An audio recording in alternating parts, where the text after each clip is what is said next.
cleanup operations are currently underway at Durban beaches following the devastating floods this week.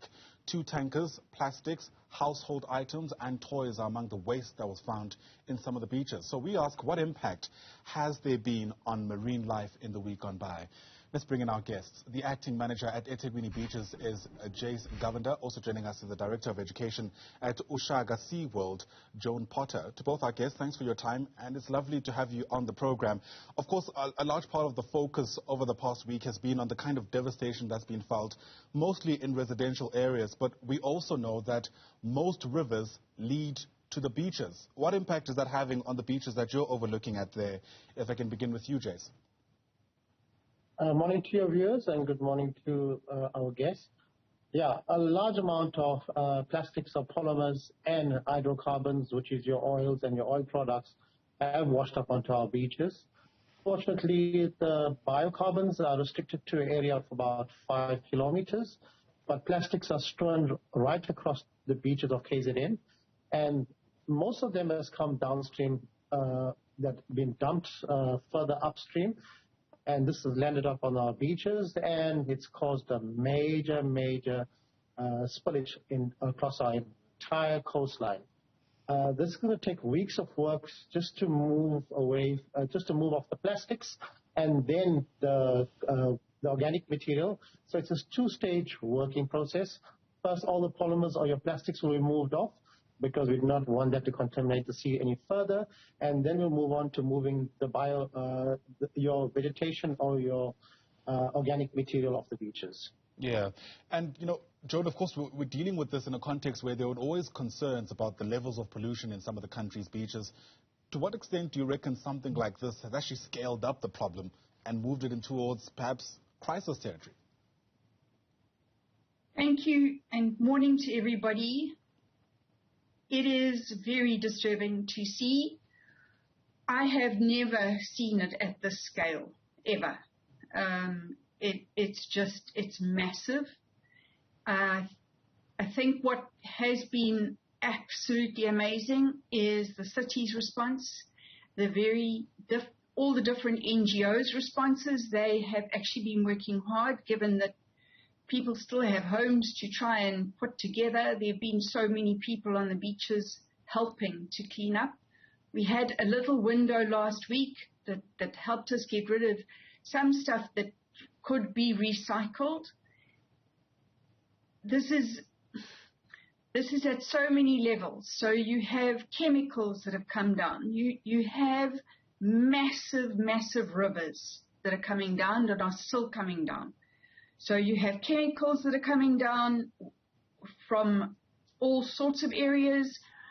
You obviously, as Mr. Jayce has said, you've got lots of litter in the form of plastic coming down. It's been very encouraging to see people moving through that plastic and looking to see what they can repurpose or what they can collect for recycling. In that process last week, we realized that there were a number, it wasn't just discarded litter. There were items from households that we had not seen on previous floods. And that just brought it to home, just how many people are being so badly affected by this. But it's quite heartwarming to see people looking as to what they can reuse, what they can repurpose. Rivers are running very high, so what is coming out on the beach is a very small percentage of what's going out to sea. The rivers are pushing a lot out to sea. The currents are going to take this up and down the coast. I would not be surprised if some of this lands up in other provinces. Especially the lighter stuff, it's going to get swept up onto beaches further up and down the coast, but also a lot of it is going deep, and we just don't think about that. We just see the surface stuff. So the deep stuff is very much out of sight, out of mind. This will break down slowly over time, especially the stuff that is floating. it will be impacted by the sun, and it will break into smaller and smaller pieces and become more and more hazardous to marine life.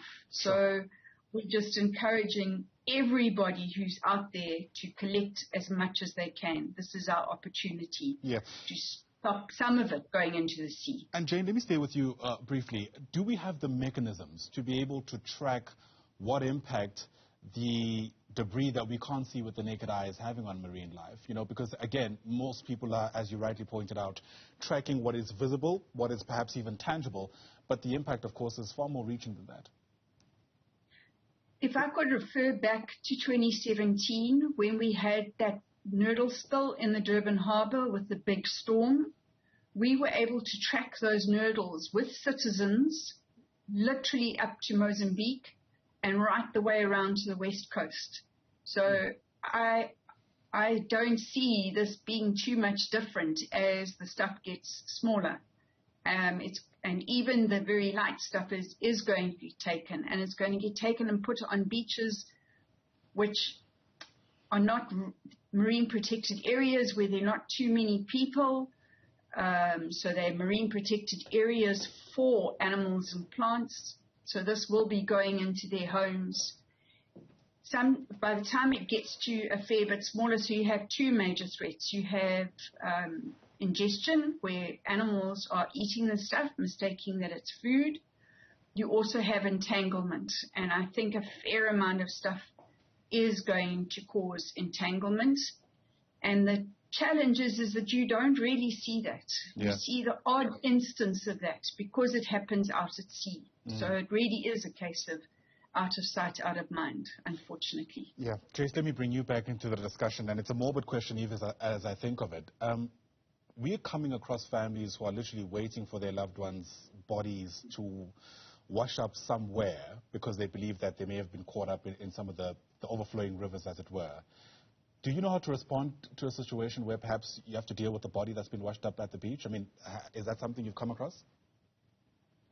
Yes, most definitely. There are families that are coming to the beaches, especially river mouths, looking for family that they have lost, and hopefully that their bodies wash up on the beaches. Fortunately, the lifeguards from eThekwini municipality are well trained into how to recover these bodies, together with search and rescue from Metro and SAP.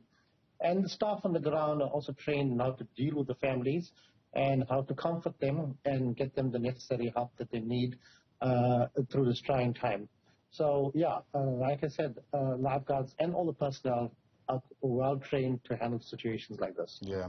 It's also good and heartening, I guess, to hear that there are volunteers that are coming forward, Jayce. But given the scale of just how much you need to work through, I imagine there's going to be a need for some kind of industrial intervention. I don't actually know what this looks like, but I'm thinking of machinery in some ways assisting, because while it's great to have human bodies quite literally putting, for instance, litter in bags, that's going to take a long time, and perhaps that's time you simply don't have.